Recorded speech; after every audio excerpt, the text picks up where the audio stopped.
ان کا ولولہ، ان کا جذبہ دیدنی ہوتا ہے، اور ایک طرح سے وہ جو سال بھر کے لیے آپ ایک ایسا فریش مارتے ہیں کہ ہم نے ایک زندہ قوم کی حیثیت سے آگے بڑھنا ہے. اور یہ اعزاز بھی صرف سٹی 42 کو حاصل ہے کہ تیسری بڑی عزم پاکستان پریڈ جو ہے اس کا انعقاد کیے جا رہا ہے، اور اس میں پپٹ شو ہوگا، گھڑ سوار ہوں گے، اور مختلف جتنے ریئل ہیروز ہیں. مثلا اگر ہم پولیس ڈپارٹمنٹ کی بات کریں تو پولیس میں جتنے بینڈز ہیں اور جس طریقے سے وہ پرفارم کرتے ہیں، ان کے پورے فلوٹس گزر رہے ہوتے ہیں. ریسکیو 1122 کا فلوٹ گزر رہا ہوتا ہے، ڈولفن فورس آئی تھی اس کا جو پورا ایک فلوٹ وہاں سے گزرا تھا، اور مجھے وہ ساری چیزیں دوبارہ سے یاد آ رہی ہیں جو مجھے ایکسائٹمنٹ ہو رہی ہے کہ وہ پھر سے دیکھنے کو ملیں گی. بالکل ایسے ہی، اور اس بار پہلے سے بھی بہتر ہوگا اور زیادہ لوگ شامل ہوں گے، اور یہ ہر سال پچھلے سال سے چونکہ بہتر ہوتا جا رہا ہے تو اس بار زیادہ چیزیں دیکھنے کو ملیں گی، زیادہ ولولہ ہوگا اور ویرائٹی زیادہ ہوگی، جس میں وہ ادارے یا وہ تنظیمیں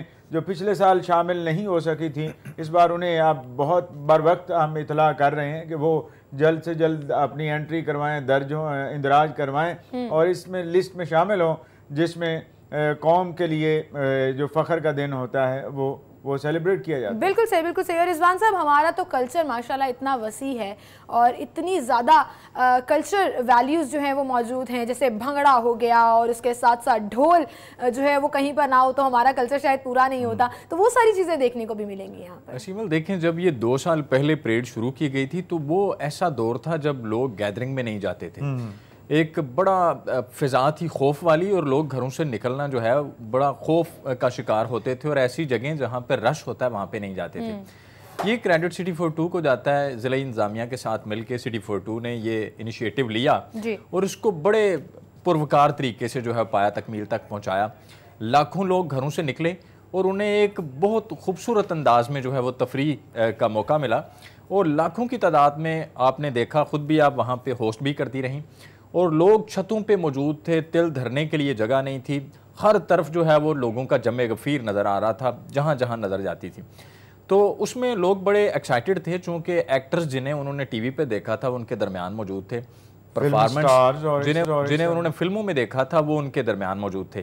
تو یہ اہلیان لاہور کے لیے بڑا خوبصورت موقع تھا، اور اسپیشلی جس طرح آپ نے کلچر کی بات کی، جس طرح آپ نے ہماری ثقافت کے بکھرے ہوئے رنگوں کی بات کی جنہیں جگہ پہ اکٹھا کر لیا گیا تھا، تو یہ بڑی ایک امیزنگ سچویشن بڑی ایک کامیابی بھی تھی. اور رضوان صاحب، ہمارے لیے بھی ایک ریفریشنگ ہوتا ہے کہ ہم وہ مارتے ہیں قوم کے ساتھ کہ یہ 23 مارچ 1940 کو بالکل رضا بھائی دیکھیں جو پاکستان کا جو تھیم تھا، جو ایک کانسیپٹ تھا، رپورٹرز کا نہیں رضا بھائی، ہماری پوری ٹیم کا، ہم اینکرز بھی ساتھ ہی موجود رہتے ہیں، مینجمنٹ جو کر رہے ہوتے ہیں، اور اتنی بڑی چیز کو ہینڈل کرنا کوئی آسان کام نہیں ہے. کہ ہر فرد جو دیکھ رہا ہوتا ہے اور جو اس کا حصہ بن رہا ہوتا ہے، یعنی اس میں کوئی سرگرمی کر رہا ہوتا ہے، ہر ایک کا جذبہ ہوتا ہے، اور اس قوم کو آگے بڑھانے کے لیے وہ آپ نے بڑی ایک خوبصورت بات کی کہ ریفریش بٹن جو ہے وہ ہمارے جذبات کو اور ہمارے جو پیٹریوٹزم ہے ہمارے اندر، جو ملک کے لیے محبت ہے، پاکستان کے لیے جو محبت ہے، اس کو ایک ریفریش بٹن جو ہے وہ کلک ہو جاتا ہے اور وہ سب کچھ تازہ ہو جاتا ہے. خیر، گفتگو کا سلسلہ آگے بڑھائیں گے، ابھی ایک چھوٹی سی بریک لیتے ہیں، یہاں پر بریک کے بعد دوبارہ حاضر ہوں گے.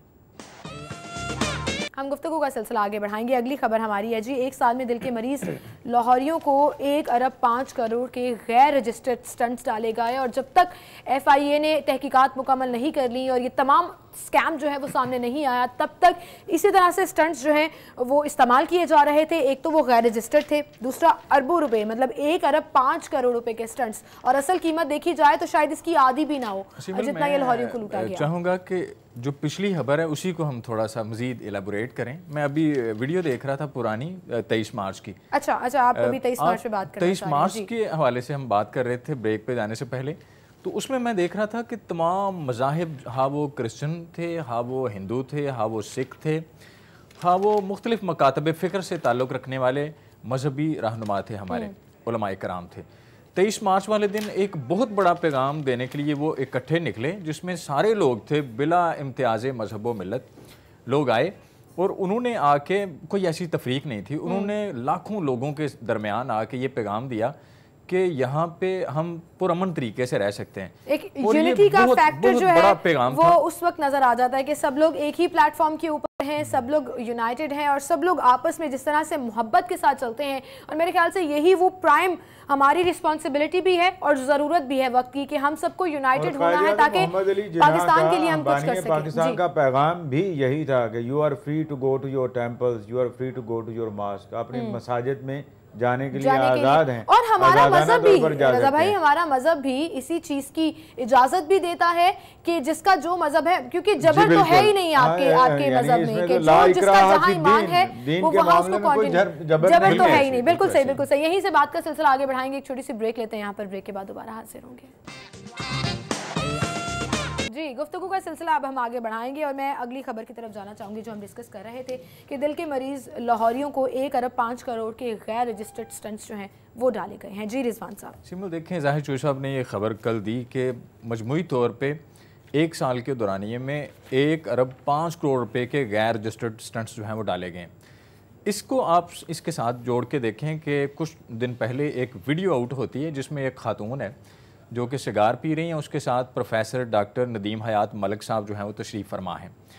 وہ جام بھی چل رہے ہیں وہاں پہ, وہ میوزک بھی چل رہا ہے. چلیں اسے کو کہہ سکتا ہے کہ ان کی نجی زندگی ہے, لیکن اس کے پیچھے جو سٹوری تھی وہ یہ تھی کہ وہ خاتون ہاجرہ جویا ان کا نام تھا, وہ اس سٹنٹ بنانے والی کمپنی کی زونل مینیجر تھیں جہاں سے پی آئی سی نے کانٹیکٹ کر رکھا ہے, جہاں سے پی آئی سی سٹنٹ لیتا ہے. اتنا بڑا یہ واقعہ تھا کہ آپ ذاتی اپنا عیاشیوں کے لیے آپ نے لوگوں کو ڈبل سے بھی زائد رقم پہ سٹنٹ لے کے ڈال رہے ہیں.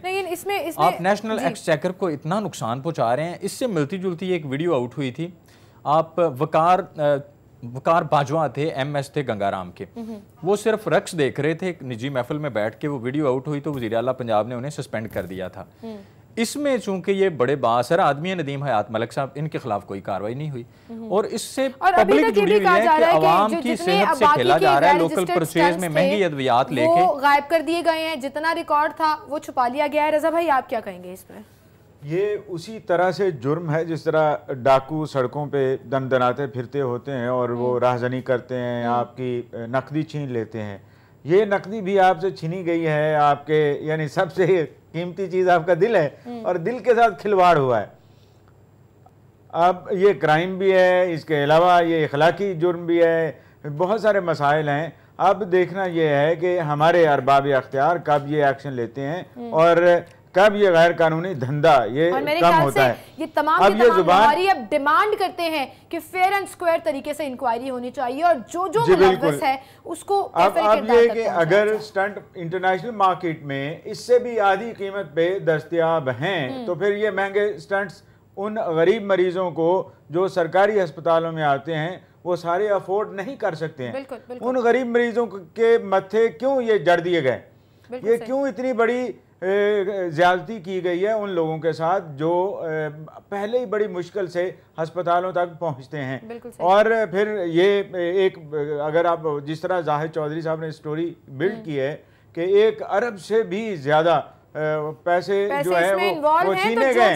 یہ چھیننا جو ہے, یہ چھیننا, اگر ہم یہ کہتے ہیں کہ ایک ڈاکو سڑک پہ لوٹ لیتا ہے, اس کی تو جہالت بھی ہو سکتی ہے, اس کی تو غربت بھی اس کے پیچھے ہو سکتی ہے. یہ تو پڑھے لکھے ڈاکو ہیں, پڑھے لکھے ڈاکو ہیں جو آپ سے پیسے چھین لیتے ہیں اور آپ کی زندگی کے ساتھ کھلواڑ کرتے ہیں. بالکل صحیح, بالکل صحیح. خیر اب دیکھتے ہیں کس طریقے سے اس کو آگے بڑھایا جاتا ہے اور انکوائری اصل میں ہوتی کیا ہے اور کیسے ایف آئی اے جو ہے وہ کن کن لوگوں کو انوالو کرتا ہے, یہ تو آنے والا وقت بتائے گا. اگلی خبر میں ضرور ڈسکس کرنا چاہوں گی اوبر اور کریم, ایک ایسی فیسلٹی جسے عام شہری یوز کرتے ہیں اور یہ ٹیکسی سروس ہے جو آپ کو بہت ہی مناسب داموں میں ایک جگہ سے دوسری جگہ لے کر جاتی ہے. اب اس کو بند کر دیا گیا, نوٹس دیا گیا. اب یہ کہا جا رہا ہے قانونی تقاضے پوری کرنے کی ایک مہلت دی گئی ہے. اس وقت تک آپ اپنا فٹنس سرٹیفکیٹ, سیکیورٹی کلیئرنس اور جتنے بھی قانونی تقاضے ہیں وہ پورے کریں اور اس کے بعد آپ کو جو ہے وہ بحال کیا جائے گا. جی سیمل دیکھیں, ریاست کی جو پالیسیز ہیں یہ پرو پبلک نہیں ہیں. آپ اس ویڈیو کی ہم جیسے بات کر رہے تھے اس میں جو پبلک کا جو آپ ٹیکس سے منی کلیکٹ کرتے ہیں اس کے بعد آپ کس طرح سے اس رقم کو نقصان پہنچا رہے ہیں مہنگے سٹنٹس خرید کے یا لوکل پرچیز میں ادویات لے کے. صرف آپ کا اپنا فیوچر سیکیور ہو رہا ہے, آپ کے بچے بیرون ملک میں پڑھ رہے ہیں. یہ دیکھیں اس سے ڈائریکٹلی قطع کلامی, مجھے یہ قانونی تقاضے کی تھوڑی تشریح کر دیجیے. عوام بھی چاہتے ہیں کہ یہ قانونی تقاضے ہوتے ہیں اصل میں یہ ہے قانونی تقاضے تو اس میں یہ ہے جو ان سائڈ اس کی سٹوری ہے. البراق ٹرکش کمپنی ہے, اس کی ذیلی کمپنی ہے پلیٹ فارم, وہ یلو ٹیکسیز لے کے آئی شہر میں. یلو ٹیکسیز ان کے ریٹس اتنے مہنگے ہیں کہ آپ یہاں سے گاڑی پکڑ کے لاری اڈا پہ جائیں تو 1000 روپیہ وہ لے لیں گے آپ سے. وہی آپ اوبر اور کریم سے لیں. اوبر اور کریم کے خلاف ایک سوچی سمجھی سکیم کے تحت جو ہے وہ کاروائی شروع کی گئی. آپ دیکھیں کہ یہ گزشتہ 1.5 سال سے یہاں پہ کام کر رہے ہیں. آپ کو نظر نہیں آیا بالکل کہ یہ کیا کر رہے ہیں یہاں پہ؟ جب البراق کمپنی کی ٹیکسی آتی ہیں, انوالو نہ ہو اور اگر شہری اس سے خوش ہو رہے ہوں تو یہ چیز میرے خیال سے حکومت کو ہضم نہیں ہوتی ہے. ان کی جو irregularities ہیں ان کو ختم ہونا چاہیے, ان کو ٹیکس بھی دینا چاہیے اوبر اور کریم کو, انہیں RTA کے جو قواعد و ضوابط ہیں وہ بھی پورے کرنے بات کر رہے تھے قانونی تقاضے, مجھے سب سے زیادہ اعتراض فٹنس سرٹیفکیٹ پر ہے. رضا بھائی فٹنس سرٹیفکیٹ آپ مجھے بتائیں, جتنی پبلک ٹرانسپورٹ چل رہی ہے کیا وہ فٹنس سرٹیفکیٹ کی معیار پہ پورا اترتے ہیں؟ ان کی تو گاڑیاں بھی نہیں. آپ فٹنس سرٹیفکیٹ کی بات کرتے ہیں, میں ایک مرتبہ آج سے 3 سال پہلے لاری اڈا گیا بادامی باغ, وہاں پہ ان کے جو موٹر وہیکل ایگزامینر ہیں وہ بیٹھے ہوئے تھے, فٹنس سینٹر ان کا جو ہے لاری اڈا کے قریب. وہاں پہ کھٹارا گاڑیاں چل رہی ہیں جو کہ جو بھی لوکل گاڑی پہ سفر کرتا ہے وہ اپنی گاڑی اس کے پاس نہیں. شاید وہاں پہ نا جیبیں گرم ہو جاتی ہیں تو پھر وہ کھٹارا گاڑیاں بھی جو ہے نا وہ پرفیکٹ ہو جاتی ہیں, یہ صورتحال ہے. لیکن اب دیکھتے ہیں کہ کیا کس کروٹ بیٹھتا ہے اونٹ اور یہ چیز جو ہے وہ کس طرف لے کے جاتی ہے. ٹائم میرے پاس بالکل ختم ہو گیا. رضا بھائی بہت شکریہ آپ دونوں کا, آپ ہمارے ساتھ موجود ہیں. مجھے مسلسل بتایا جا رہا تھا کہ بریک لے لیں. ناظرین یہاں پر ایک چھوٹی سی بریک لیتے ہیں, بریک کے بعد آپ ہیڈ لائنز جان سکیں گے, اس کے بعد پروگرام میں دوبارہ حاضر ہوں گے.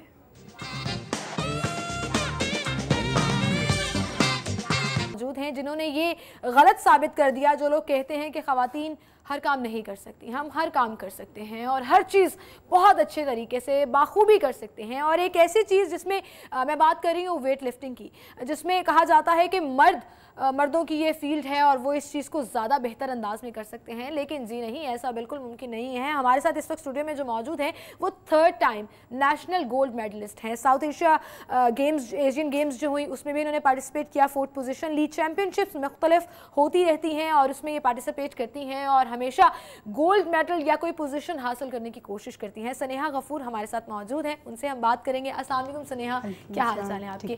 تھینک یو سو مچ کہ آپ تشریف لائیں. اور میں آپ کو یہ سلیوٹ جو ہے وہ ضرور پیش کروں گی کیونکہ بہت کم ہوتا ہے کہ لڑکیاں اس سائٹ پر آئیں. یہ کیا سوچ تھی آپ کی جو ویٹ لفٹنگ سائٹ پر آپ نے سوچا کہ چلو جی میں جاتی ہوں اور میں منوا کر دکھاؤں گی؟ میری جو والدہ ہیں ان کا یہ شوق تھا کہ میں اسپورٹس میں کروں. اور میں نے جو فرسٹ ٹائم کیا تھا جوڈو کراٹے کیے تھے, اس میں نے نیشنل گیمز میں 3rd پوزیشن حاصل کی تھی. جی اچھا, 3rd پوزیشن حاصل کی تھی. اس کے بعد پھر ہماری خود کی فیملی ہے, یہ ویٹ لفٹنگ اسپورٹس. ابو ہیں میرے, وہ بھی اولمپک گیمز میں 3rd پوزیشن انہوں نے حاصل کی تھی. اور بھائی ہیں, انہوں نے سیف گیمز میں برونز لیا, ایک نے سلور لیا. بلکہ ہماری جو فیملی یعنی کہ پوری فیملی میں جو ہے وہ میڈلز ہی میڈلز ہیں اور سپورٹس میں جو ہے وہ کارنامے ہی کارنامے آپ کو ملیں گے. ناظرین یہی سے بات کا سلسلہ آگے بڑھائیں گے. اور سنیہا, پہلا آپ کا کون سا ٹورنامنٹ تھا یہ ویٹ لفٹنگ کا اور اس طرف کس طرح سے آپ آئے, اس پر بات کریں گے. گفتگو کا سلسلہ ہم آگے بڑھائیں گے اور میرے ساتھ سنیہا غفور موجود ہیں جو کہ ویٹ لفٹنگ چیمپئن شپ میں گولڈ میڈلسٹ ہیں, نیشنل کے اوپر کھیلی ہیں. اس سے قبل انہوں نے جوڈو کراٹے سے شروع کیا اور 3rd پوزیشن حاصل کی. سنیہا, ویٹ لفٹنگ سائٹ پر آنے کا کیا پلان تھا اور کس طریقے سے آپ نے چوز کیا کہ اب میں اس طرف جاتی ہوں؟ ابو چاہتے تھے کہ میں ویٹ لفٹنگ سٹارٹ کروں. وہ میں پہلے نہیں تھی, بعد میں وہ میں نہیں, تو ابو نے کہا کہ نہیں آپ ویٹ لفٹنگ میں آؤ. تو فرسٹ جو میں نے ویٹ لفٹنگ چیمپئن شپ کھیلی تھی نیشنل, اس میں میں نے پارٹیسپیٹ کیا تھا ابو کے تھرو, ابو کی وجہ سے. اور آپ کی ٹریننگ کس نے کرائی تھی؟ کیونکہ اس کے لیے تو بہت ٹریننگ, کھانے پینے کا خیال رکھنا, ایکسرسائز کرنا, یہ چیزیں بہت میٹر کرتی ہیں. میرے ابو نے کروایا تھا سب سے. یہ جو پہلی میری ٹریننگ تھی وہ ابو نے کروائی تھی. ابو نے کروائی جی, گھر پر ہی, مطلب خود سے پورا ڈائٹ پلان اس میں رہا. مشکل لگا تھا آپ کو؟ نہیں, تھوڑا سا لگا تھا, اتنا نہیں تھا لگا. تو آہستہ آہستہ پھر یہ نہیں لگا کہ اچھا میں تو لڑکی ہوں, اب میں اتنا زیادہ وزن کیسے اٹھاؤں گی, اور کیا کیا اس کے سٹیپس ہوتے ہیں تھوڑا سا بتائیے گا. اس میں سنیچ ہوتی ہے, ہاتھ کھول کے سنیچ لگتی ہے, اور کلین ہوتی ہے ہاتھ, وہ بند کر کے ہے. تو پھر ادھر شولڈر پہ لا کے پھر اوپر جرک کرتے ہیں, اس میں پاؤں کھولتے ہیں. پاؤں کھولتے ہیں. تو یہ مشکل لگا تھا, سب سے زیادہ مشکل کون سا اس میں سے؟ اس میں سنیچ مجھے مشکل لگتی ہے. ہاں, اس میں کیا ہوتا ہے؟ اس میں یہ کہ نیچے سے لے کے بالکل اوپر کی طرف جانا ہوتا ہے. ہاں, ایک دم نیچے سے اٹھا کے فل اوپر لے کر جانا ہوتا ہے. تو شروع تو آپ نے ظاہر ہے جیسے یہ جو ابھی ہم دکھا رہے ہیں اس کو آئی تھنک آپ کہہ رہے ہیں کہ نیچے سے فل زمین سے اٹھا کے یہ کلین اینڈ جرک ہے. جی. تو یہ کتنا ویٹ تھا یہ جو آپ نے اٹھایا تھا؟ یہ تھا 72. 72. آپ کا اپنا ویٹ کتنا ہے؟ 58. 58. مطلب 58 کی آپ ہو گیا, آپ نے 72 کا ویٹ اٹھا لیا. اتنا زیادہ مشکل نہیں لگا؟ نہیں, مجھے تو بہت ہلکا سا لگ رہا تھا ابھی تو. اچھا, اس سے بھی ہیوی آپ پریکٹس کرتے رہتے ہو؟ جی. کتنے گھنٹے دن میں پریکٹس کرتے ہو؟ 2-3 گھنٹے لگ جاتے ہیں ہم لوگ. اچھا, اور مطلب جسے کہتے ہیں نا فل فورس کے ساتھ وہ جمپ بھی ہو رہا ہے اور ہیوی چیزیں جو ہیں وہ آپ اس کے ساتھ کر رہے ہو سارا. تھک نہیں جاتے کبھی کبھی؟ کبھی تھک جاتے ہیں, جب زیادہ ٹریننگ آتی ہے تو پھر ہم خود سر سے بول دیتے ہیں کہ سر آج لائٹ کروا لیں, تو سر لائٹ کروا دیتے ہیں. کبھی یہ نہیں فیل ہوتا کہ لڑکیاں جیسے کہتے ہیں نا کہ بہت نازک ہوتی ہیں, بہت انوسنسی ہوتی ہیں اور وہ اتنے ہیوی کام شاید نہیں کر سکتی, تو کبھی یہ آپ کو فیلنگ آئی ہے؟ نہیں, مجھے کبھی بھی نہیں آئی. تو اکثر مجھے جو میں بھی بولتی ہوں نا سر سے کہ سر مجھے چھٹی چاہیے, سر کہتے ہیں آپ کی چھٹی نہیں ہے, باقی سب کی ہو جائے گی. اچھا, آپ نے چھٹی نہیں. وہ جسے کہتے ہیں نا جس نے سبق یاد کیا اس کو چھٹی نہیں ملتی ہے, اس کو اور یاد کرنے کو مل جاتا ہے, تو وہ میرے خیال سے صورتحال ہوتی ہے. اچھا, میکسیمم کتنا ویٹ اٹھایا آپ نے؟ میں نے 125. میں تو شاید اس کو ہلا کے ادھر بھی نہ کر سکوں, اور آپ نے اٹھا کے اس کو اوپر ہوا میں. دس از امیزنگ. میرے خیال سے یہ بڑی بات ہے. کھانے پینے میں کیا کھاتے ہو؟ ڈائٹ کا کیسے خیال رکھتے ہو؟ باقاعدہ اسکیجول ڈائٹ ملتی ہے؟ نو, جو گھر میں پکا ہوا ہے وہی, اسپیشل کچھ بھی نہیں. اور کچھ ایسا نہیں ہوتا کہ آپ کو ایکسٹرا پروٹینز لینے پڑ رہے ہیں, یا کچھ پروٹین شیکس پی رہے ہو, یا کچھ اس طرح سے انڈے 10-12 انڈے کھا رہے ہو؟ نہیں, میں بالکل ایسا نہیں کچھ لیتی. جو گھر میں ہے یہ تو پھر میرے خیال سے دس از امیزنگ. اور مجھے لگتا ہے مجھے بھی آپ سے تھوڑی ٹریننگ لینی چاہیے, تھوڑا اسٹیمنا بلٹ اپ ہو تاکہ میں بھی کچھ وزن اٹھا سکوں. Well Sneha, good luck for all the championships جو آگے آئیں گی, اور آپ جہاں جہاں پاکستان کو ریپرزینٹ کرو گے انٹرنیشنلی بھی نیشنلی بھی, اللہ تعالیٰ اس میں آپ کو کامیاب کرے, اور اس طرح محنت کرتے رہو اور پاکستان کا نام جو ہے وہ روشن کرتے رہو. دوسری جانب آپ کو بتائیں گے اس وقت میرے اسٹوڈیو میں S P investigation model town Kashif Aslam صاحب موجود ہیں. ان سے ہم بات کریں گے, اور ابھی ریسنٹلی یہ کورس مکمل کر کے دوبارہ واپس اپنی پوسٹنگ انہوں نے جوائن کی ہے. کورس کے حوالے سے کیا تھا, کیا کیا ٹریننگ ہوئی, اس پر بھی ہم بات کریں گے. السلام علیکم کاشف صاحب, کیا حال چال ہے؟ جی وعلیکم السلام. Thank you so much for coming. And ابھی ریسنٹلی آپ 1 ایئر کورس کے بعد جو ہے وہ واپس آئے ہیں, اور یو کے آپ تھے جہاں پر یہ کورس چل رہا تھا. کس حوالے سے کورس تھا, کیا کیا ٹریننگ ہوئی, اور ظاہر ہے جب آپ انٹرنیشنلی جا کر کہیں پر کسی کورس میں پارٹیسپیٹ کرتے ہیں تو انٹرنیشنل لوگوں سے بھی ملنے کا موقع ملتا ہے, مطلب وہاں کی پولیسنگ کس طرح سے ہوتی ہے, وہاں پر کیا سسٹم ہوتا ہے, تو یہ ساری چیزیں ذرا ایکسپیرینس شیئر کیجیے گا, کیسا رہا؟ جی thank you so much. Basically یہ جو کورس تھا یہ لاء سے ریلیٹڈ تھا, تو اس میں ایجوکیشنل ڈگری تھی جس میں LLM کا پروگرام تھا. اچھا. تو اس میں ظاہر ہے پوری دنیا سے ڈفرینٹ لوگ آتے ہیں, اور بڑا ہائیلی کمپیٹیٹیو ہوتا ہے. اس میں سلیکشن پروسیس اس کا بڑا ایک مشکل ہوتا ہے. تو اس میں پوری دنیا سے ڈفرینٹ ممالک سے لوگ آتے ہیں, تو اس میں پراپر اس میں آپ ظاہر ساروں کے ساتھ ملتے ہیں, ان سے بات چیت کرتے ہیں, ان کا سسٹم دیکھتے ہیں, اس میں لاء میکنگ کیسے ہوتی ہے, اور پولیس اور لاء انفورسمنٹ ایجنسیز کا کیا کردار ہوتا ہے, اور کیسے وہ لاء کی ڈیولپمنٹ میں حصہ لیتے ہیں. تو یہ سارا کچھ ادھر دیکھا جاتا ہے. تو اوور آل بڑا لرننگ ایکسپیرینس ہوتا ہے, اور آئی ہوپ کہ اس کے بعد جو ہے بہتر طریقے سے یہاں پر اس کی. اچھا, آپ نے CSS کیا, پولیس فورس جوائن کیا, اور اس کے بعد آپ LLM کی سائٹ پر چلے گئے, تو یہ پہلے سے پلان تھا کہ میں پولیس جب جوائن کر لوں گا, چونکہ LLM سپورٹ کرے گا آپ کو بہت زیادہ, جب تک آپ قانون پڑھتے نہیں ہیں آپ کو چیزیں اس طرح سے بہتر طور پر شاید اس طرح سے سمجھ نہیں آتی, تو آپ کو ایک ایج بھی حاصل ہو گیا کہ اب آپ نے LLM کیا ہوا ہے. تو کیا یہ پلان تھا کہ اتنا ہی پڑھنا ہے؟